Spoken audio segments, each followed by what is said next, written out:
చెబుతాను. చెప్పు మళ్ళీ.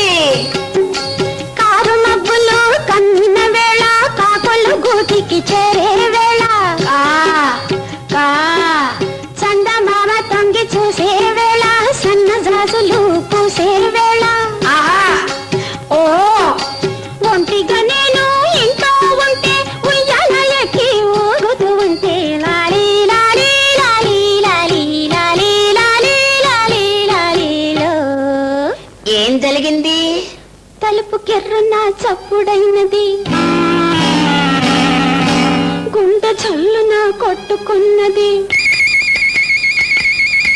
తలుపు కెర్రున చప్పుడైనది, గుండె చల్లున కొట్టుకున్నది. మెల్ల మెల్లగా కళ్ళు తెరచినే వచ్చినదెవరో చూశాను, వచ్చినదెవరో చూశాను. ఎవలాలు? నల్లని వాడు, గుంట కన్నుల వాడు, గుబురు మీసాల వాడు. అయ్యో ఓయ్! 6 అడుగుల పొడుగువాడు, ముద్దులిమ్మని నన్ను అడిగినాడు. ఏయ్ ఓణ్ణి నేను నలికేస్తాను. నేనివ్వ రానివ్వనంటూ ముఖము దాచుకున్నా, పోనివ్వ ముద్దివ్వమంటూ చెడను లాగినాడు.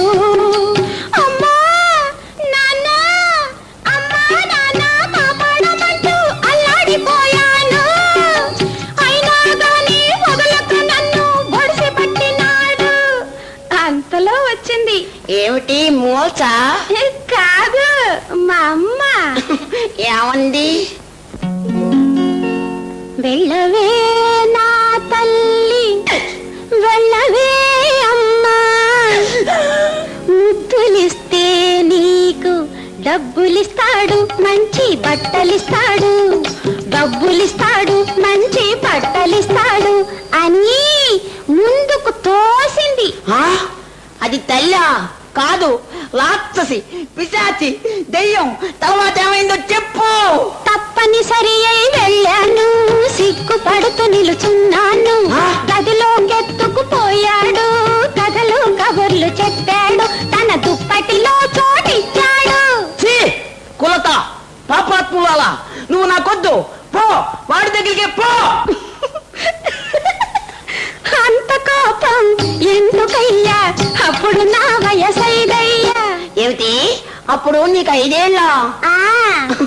అంత కోపం ఎందుకయ్యా, అప్పుడు నా వయసైదయ్యా. వచ్చినది మా తాతయ్య. తాతయ్య చెప్పవే.